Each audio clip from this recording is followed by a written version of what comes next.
Hello friends, नमस्कार। Welcome, स्वागत है आपका मेरे चैनल पर यूके नॉलेज वर्ल्ड। और आज जो है हम लोग एक चैप्टर है 12 का, द एंड ऑफ बायोपोलरिटी, यानी और इसका हिंदी हम बात करें तो इसका हिंदी होता है दो ध्रुवीय का अंत। या हम जानते हैं कि जो वर्ल्ड था वो दो हिस्सों में बट चुका था। दो ध्रुवीय जो है इस प्रकार लिखाएगा, है ना। दो ध्रुवीय या दो ध्रुवीयता इस तरह का हो जाएगा, अंत होना, है ना। ध्रुवीयता का अंत होना। तो ये दो ध्रुवीयता का जो अंत था ये ये कब कब से मानी जाती है। दो ध्रुवीय का जो अंत हुआ था ये आप कह सकते हैं कि ये जब कोल्ड वार ख़त्म होता है और जब जानते हैं कि दो हिस्सों में बट गया था वर्ल्ड। एक तो हिस्सा जो है रसिया की तरफ हो गया था और दूसरे हिस्सा किसकी तरफ हो गया था, तो दूसरे हिस्सा जो है ये अमेरिका की तरफ हो गया था। तो दो ध्रुव में जो बट गया था, तो इसके अंत के बारे में पढ़े, कैसे इसका अंत हुआ और क्या क्या जो है इसमें अंत होने में व्यवधान है या जो हुआ। तो ये जो पहले हम ओवरव्यू में दिया हुआ है, परिचय दिया हुआ है, इसमें आप देखेंगे यहाँ पर ओवरव्यू में, तो यहाँ पर अंत में क्या कह रहा है, कि द बर्लिन वाल, है ना। बर्लिन वाल जो था ये यानी जर्मनी का दीवार। तो जर्मनी का दीवार जो बर्लिन वाल तो खड़ी की गई थी, यह कब, तो कोल्ड वार, शीत युद्ध होता है उसका हिंदी। तो कोल्ड वार के समय जो है ये खड़ी की गई थी और बाद में जनता जो थी जर्मनी की जो जनता थी बाद में इस दीवार को गिरा देती है। तो शीत युद्ध का कोल्ड वार का एक बहुत बड़ा सिंबल था, प्रतीक था। लेकिन 1989 में ईस्टर्न जो जर्मनी की जो कॉमन पीपुल थे, जनता थी, वो जो है इसको क्या करती है, वो गिरा देती है बहुत ड्रामेटिक ढंग से। और एक ऐतिहासिक घटना सामने आई, है ना। इसका एक ऐतिहासिक घटना सामने आई जब ये दीवार गिराई गई। ऐतिहासिक घटना सामने आई कि dramatical event was the follow by the and equally dramatic in the historic chain event that led to the collapse, गिर जाना, सेकेंड वर्ल्ड वार। कह रहा है कि इस नाटकीय घटना और भी नाटकीय और ऐतिहासिक क्रोनोलॉजिकल या घटनाक्रम जो है सामने आया। इसकी परिणाम क्या हुआ कि दो दूसरी वर्ल्ड थे, सेकेंड वर्ल्ड थे, उसके पतन यानी कोलैप्स हो गया और शीत युद्ध की समाप्ति हुई, यानी कोल्ड वार का एंड हो गया। और दूसरे विश्व युद्ध के बाद जो विभाजन हो चुके, जो बट चुका था जर्मनी, डिवाइजन हो गया था, वो यूनाइट हो गया। और क्या हो गया, फिर एक क्या हुआ, सोवियत ब्लॉक में जो है शामिल हो गया। ठीक है ना। दुनिया दो ब्लॉक में बट गई थी, पता है आप लोगों को, एक यूएसए और एक यूएसएसआर, है ना। तो दो में बट गई थी। अच्छा, यूएसएसआर का आप लोगों को पता ही होगा, है ना। सोवियत सोशलिस्ट रिपब्लिकन, है ना। तो ये तो जो रसिया के खेमे में थे, जो शामिल थे, ज्वाइन थे, वेस्टर्न यूरोप के 8 जो कंट्री थे, देश थे, एक एक करके जनता के जो प्रदर्शन थे उसके और डेमोन्स्ट्रेशन थे, उसको देखकर जो कम्युनिस्ट सरकार थी उसको बदल डाला। और कोल्ड वार के जब अंत हुआ तो उस समय सोवियत को यानी यूएसएसआर को यह सब चुपचाप देखते रहना पड़ा, कुछ कर नहीं सका, लाचार था। जैसे कोई आईसीयू में हो और सिर्फ देख सकता हो, कुछ मूवमेंट नहीं कर सकता, वही हाल था यूएसएसआर का, यानी रसिया का, रूस का, चुपचाप देख रहा है। ऐसे किसी सैन्य मजबूरी में नहीं, मतलब कि आर्मी इससे कोई मजबूरी नहीं था, बल्कि ये जो है आम जनता के एक कलेक्टिव जो है मतलब कार्रवाई थी, एफर्ट था, दबाव के कारण ऐसा हुआ, है ना। और अंत में लास्ट में जो सोवियत संघ था, यानी यूएसएसआर जो था, है ना,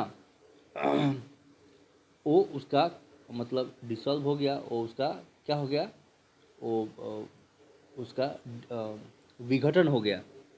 और आगे इस हम चैप्टर में जो है, आगे इस लेसन में हम इसको पढ़ें कैसे हुआ ये, है ना, उसके कारण क्या थे, चर्चा करेंगे। और सोवियत संघ के जो पतन का क्या कारण था, दुनिया के हिस्से पर कैसे क्या प्रभाव पड़ा। आप इधर देख सकते हैं, यहाँ पर जो दिया गया है, करा है the Berlin wall the symbolize the division of the between the capitalist and the communist. The capitalist कौन था, यानी बर्लिन की दीवार जो है पूंजीवादी दुनिया जो यूएसए था, और साम्यवादी यानी कम्युनिस्ट जो था, वर्ल्ड के एक विभाजक प्रतीक था ये दोनों।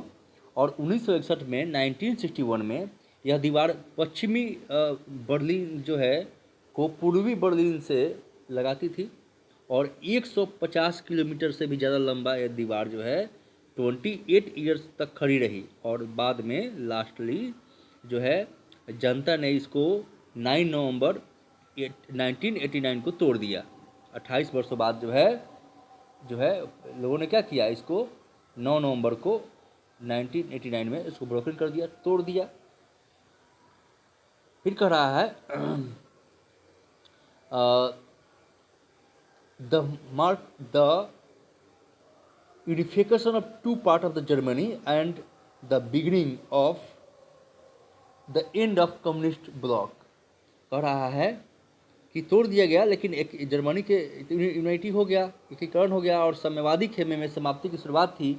और यहाँ दी गई चित्र में हम यहाँ पर देख रहे हैं, जो पिक्चर देख रहे हैं यहाँ पर, तो इसमें क्या दिया हुआ है कि इसको कथाक्रम के सामने रखते हैं।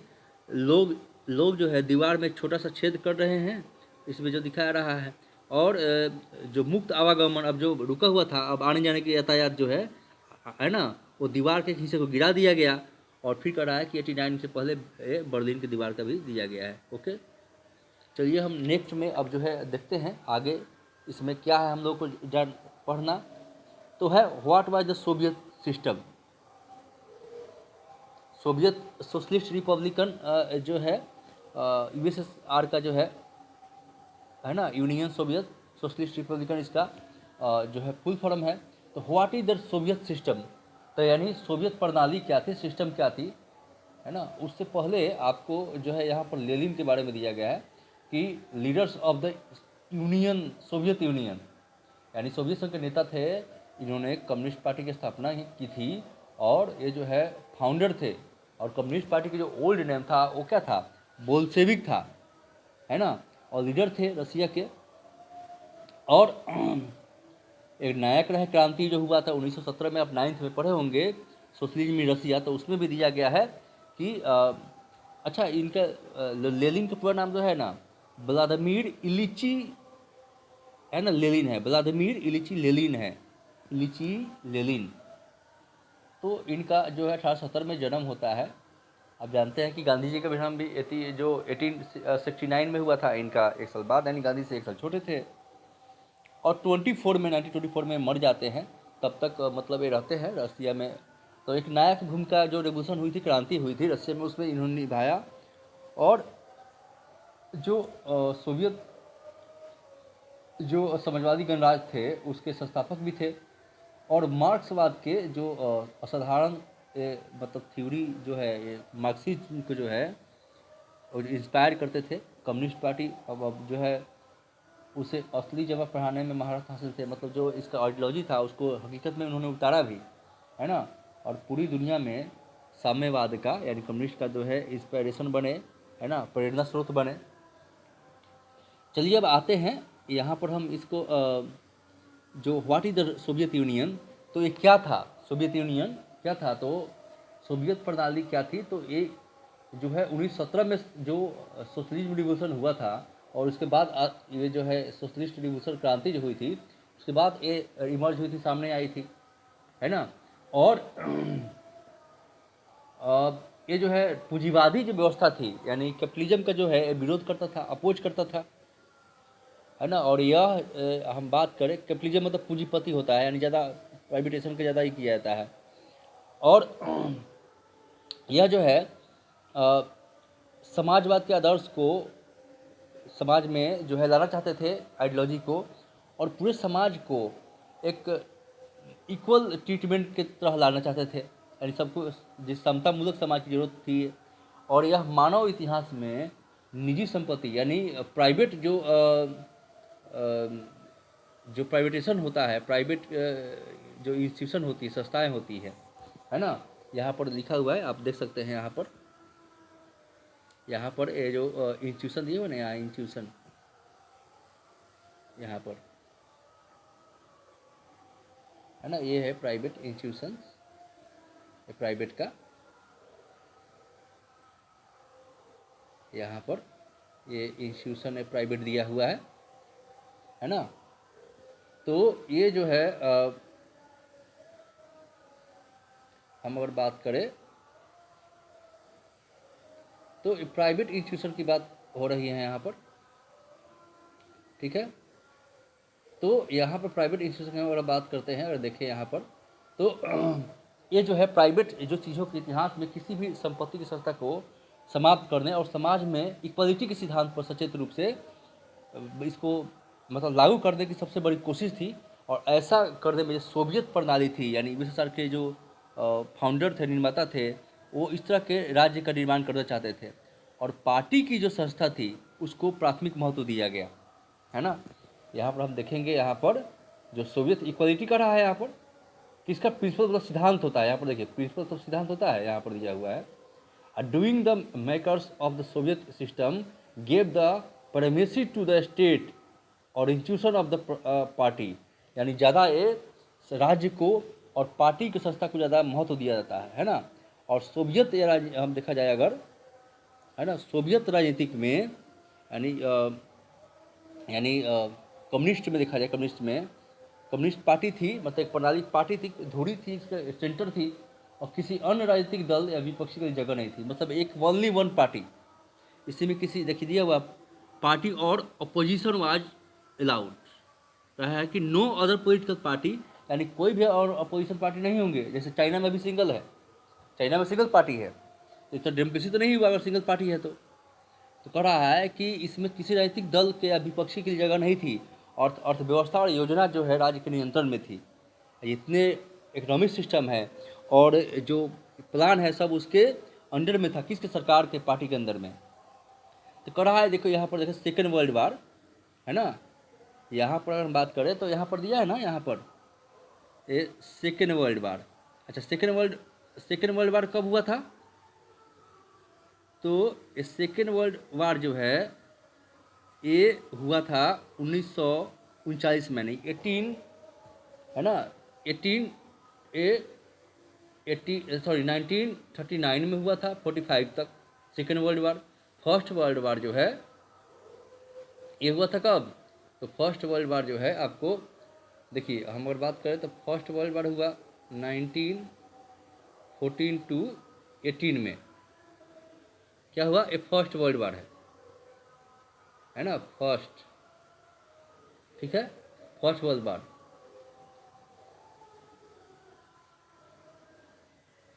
अगर हम सेकेंड वर्ल्ड वार का बात करें, सेकेंड वर्ल्ड वार का, तो ये हुआ था, सेकेंड वर्ल्ड वार कब हुआ?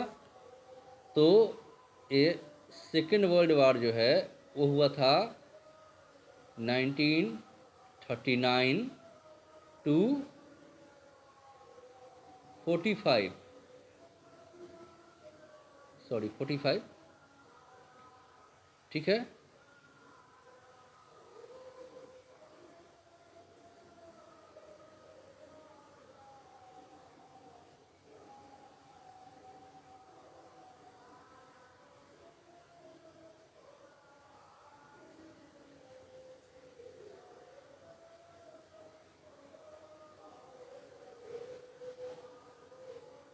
है ना, तो ये 45 में हुआ। तो दूसरे विश्व युद्ध में जो है, जो ईस्टर्न यूरोप के, अब देखेंगे यहाँ पर हम बात करें सेकेंड वर्ल्ड में देखा जाए तो ईस्टर्न यूरोप कंट्री जो थे, the Soviet army had the liberated and from the fascist and force to came under the control of USSR. कहा कि दूसरे विश्व युद्ध बाद यूरोप, पूर्वी यूरोप के यानी ईस्टर्न यूरोप के जो देश थे सोवियत संघ के अंकुश में आ गए, और सोवियत सेना जो है इन्हें फांसीवादी ताकतों के चंगुल से मुक्त कराया। है ना, फांसी वाली ताकत से मुक्त कराया, और इन देशों की राजनीतिक और सामाजिक व्यवस्था को सोवियत संघ की समाजवादी प्रणाली पर तर्ज पर ढाला गया। यानी जो भी सोसाइटी और जो है पॉलिटिकल जो व्यवस्था थी उसको सेम चीज़ कर दिया गया। यानी यूएसएसआर का जो पॉलिटिकल इकोनॉमिक सिस्टम था उसको इस कंट्रियों को भी उसके अंदर में ही मॉडल में ला दिया गया। ठीक है, और इन्हें समाजवादी खेमे के देश या दूसरी दुनिया कहा जाने लगा। और इस खेमा के नेता जो थे समाजवादी सोवियत गणराज्य था। इस खेमे का नेता कौन था? समाजवादी सोवियत गणराज्य था, है ना। यानी जो लीडर थे, कहते थे लीडर ऑफ द ब्लॉक किसके थे? तो यूएसएसआर के थे। अब दूसरे विश्व युद्ध के बाद जो है सोवियत संघ के, देखो सेकंड लिखा हुआ है ना, Soviet union become the great power after second world war. Soviet दूसरे विश्व युद्ध के बाद सोवियत संघ जो था, रूस जो था, यानी महाशक्ति के रूप में उभरा।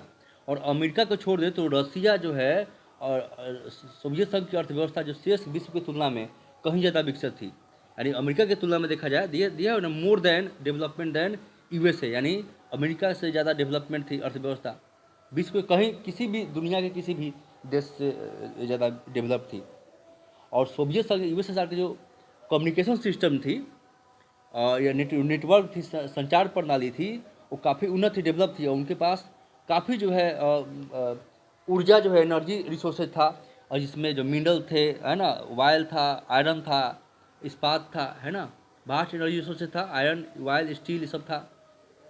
ठीक है, और मशीनरी उत्पाद जो था, हम अगर बात करें, है ना, मतलब इनका हम अगर बात करें कि इसमें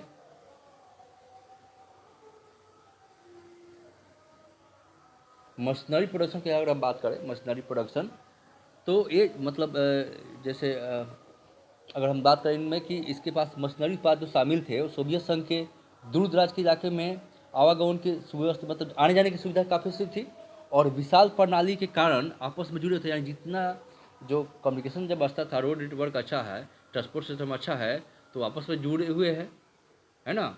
और सोवियत संघ जो घरेलू जो इंडस्ट्री था, उद्योग था, वो बहुत डेवलप था। कह रहा है कि पिन से लेकर कार तक सभी चीज़ें के जो है प्रोडक्शन होता था वहाँ। और लेकिन कह रहा है कि सोवियत संघ जो है ना, इफिशियंसी तक कंज्यूमर कर रहा है, एवरीथिंग जो है यहाँ पर पिन से लेकर कार तक, यहाँ देख रहे हैं आप, है ना, यहाँ पर लिखा हुआ है, यहाँ देखिए, पिन से लेकर, है ना, पिन से लेकर यहाँ पर पिन से लेकर कार तक, है ना, ये सब पिन से कार है, यहाँ लिखा हुआ है। तो ये सारी चीज़ें जो है यहाँ पर ये होती थी, पिन से लेकर कार तक सब जो है ये बनते थे रसिया में, है ना। काफ़ी मतलब डेवलप था इसका। और फिर कह रहा है कि जो हालांकि सोवियत संघ के जो उपभोक्ता उद्योग थे, वो बनाने वाली वस्तु की गुणवत्ता जो है, क्वालिटी जो है, वो पश्चिमी देशों जो थे, यानी वेस्टर्न जो कंट्री थे, स्तर स्तर की नहीं थी, माने उतना अच्छा क्वालिटी नहीं था, है ना। वेस्टर्न कंट्री से वो कह रहा है कि वो जो मैच नहीं करता था उतना नहीं था, है ना। Soviet insure the minimize the standard the living for the all citizens and the government subsidy basic of the, है ना, necessities and including the health education children and all welfare program. Welfare मतलब क्या होता है? मतलब लोक कल्याणकारी सुविधा। कह रहा है कि सोवियत संघ जो संघ की सरकार ने अपनी सभी नागरिकों के लिए एक न्यूनतम जीवन स्तर सुनिश्चित कर दिया था, और सरकार बुनियादी जरूरतों की चीज़ों के मसले जैसे कि स्वास्थ्य सुविधा हो, बच्चों को देखभाल हो, शिक्षा हो, लोक कल्याणकारी हो, या अन्य चीज़ों की रियायती दर मुहैया कराती थी, और बेरोजगारी नहीं थी। और मिल्कियत का प्रमुख जो था वो रूप राज्य का स्वामित्व था, और भूमि और अन्य उत्पादन प्रोडक्शन पर स्वामित्व होने के अलावा नियंत्रण राज्य पर ही था। यानी सारा कंट्रोल राज्य का था, टोटल चीज़, फैक्ट्री वैक्ट्री सब जो है वो सब जो है कंट्रोल में था। किसके? तो राज्य के कंट्रोल में था। ठीक है, जितने संसाधन सब एक कंट्रोल किसके? भाई सोवियत। यहाँ देखिए सोवियत यूनियन, है ना, यहाँ पर देख रहे होंगे आप, यहाँ पर control by Soviet union. Okay, इस पर कंट्रोल था, यानी सोवियत रसिया का टोटल टोटल सारी सुविधाओं पर, फैक्ट्री हो, जितने बड़े बड़े फॉर्म हो, सब पर। ओके, अगर हम देखा जाए, लेकिन कह रहा है Soviet union system how ever become the very bureaucratic मतलब क्या था, नौकरशाह, यानी जो काम करने वाले जो अधिकारी होते हैं, ऑफिसर होते हैं सरकार का, वो कह रहा है कि भारत सोवियत यूनियन नौकरशाही पर शिकंजा कसता चला गया और यह प्रणाली सत्तावादी हो गई और नारी का जीवन जो कठिन हो गया। मतलब जो इंजॉयमेंट कर रहे थे जो ऑफिसर थे वो इंजॉय कर, सिटीजन जो है करी life very difficult for the citizen, यानी जीवन काफ़ी जो है इनका क्या हो गया, काफ़ी कठिन में इनका जीवन बीत रहा था। देखिए यहाँ पर लिखा हुआ है making the very difficult of lack of the citizen, है ना, इनका काफ़ी जो है वो सिटीजन का जो जीवन था वो काफ़ी तबाही से अच्छा नहीं बीत रहा था। और लोकतंत्र कह रहा है कि होता चला गया, लोकतंत्र और अभिव्यक्ति की आज़ादी नहीं होने के कारण लोग अपनी असहमति और अक्सर चुटकुलों और कार्टूनों में करते थे। यानी आप वहाँ पर कोई बोल नहीं सकता है गवर्नमेंट के अंदर में, है ना, असहमति कोई प्रकट करें तो लोग चुटकुला के माध्यम से, कार्टून के माध्यम से अपना मत को जो है व्यक्त करते थे, है ना। और फिर कह रहा है कि सोवियत संघ के जो अधिकांश संस्था थी सुधार की जरूरत थी और सोवियत संघ में एक दल यानी कम्युनिस्ट पार्टी का शासन था, एक ही पार्टी था, कोई और पार्टी हो ही नहीं सकता है, ऐसा जैसे चाइना में अभी भी है, और सब मीडिया उडिया सब पर कंट्रोल था, है ना। फिर कह रहा है आगे, मैं देख रहा बात करें इसमें तो ये तो देखा कम्युनिस्ट यूनियन, यहाँ पर देखिए union control all the institution wise the accountable people, यानी कोई जवाबदेही नहीं था, एक ही कम्युनिस्ट पार्टी थी और इन दल संस्थाओं का गहरा सदा को जवाबदेही कुछ भी नहीं था। यह दल जनता के प्रति बिल्कुल जवाबदेही इंसरेबल नहीं था और यह जनता के प्रति जवाब नहीं था और जनता ने अपनी संस्कृति और बाकी मामलों की साज साज संभाल अपने जो आप करने के लिए 15 गणराज्यों को आपस में मिलकर सोवियत संघ बनाया था, लेकिन पार्टी ने जनता की इच्छा को पहचानने से इनकार कर दिया। यानी जनता क्या चाहती नहीं चाहती है, कम्युनिस्ट पार्टी उस पर ध्यान ही नहीं देती थी। और सोवियत संघ के जो है नक्शे में रूस संघ के जो 15 गणराज्य थे, रिपब्लिक थे, 15 और देश थे, है ना। कह रहा है देखिए यहाँ पर, और जो यूएसआर से थे, reality dominated everythings and people from other region felt neglected, यानी कह रहा है कि इच्छा पाने से इनकार कर दिया तो 15 गणराज्य थे, लेकिन वास्तव में रूस हर मामले में प्रभुत्व था, यानी वर्चस्व था। अन्य क्षेत्रों की जनता अक्सर जो अपने आप को उपेक्षित और दमित महसूस करती, यानी उसको लगता नहीं था कि मेरा देश है, इसका हमारा की कोई मान ही नहीं रहा था। जनता जो है ऐसा वो मान ही नहीं रही थी। तो क्या हुआ देखिए यहाँ पर क्या दिया हुआ है, देखेंगे अगर आप, देखिए यहाँ पर दिया है in the arms race Soviet Union match the, है ना, यहाँ पर दिया आर्म्स रेस, तो यहाँ पर देखो दिया हुआ है कि द हथियारों के होड़ में सोवियत यूनियन ने समय समय पर अमेरिका को बराबर की टक्कर दी, लेकिन देखा है from the time to time, but great cost of Soviet Union lagged behind the west in the technology and the infrastructure मतलब क्या, मौलिक सुविधाएं, बेसिक सुविधा। कह रहा है सोवियत संघ जो है इसकी भारी कीमत चुकाया और सोवियत संघ जो है प्रौद्योगिकी या टेक्नोलॉजी के मामले में, जैसे कि ट्रांसपोर्ट हो, एनर्जी हो, इसके मामले में पश्चिमी देशों की तुलना में पीछे रह गया, है ना।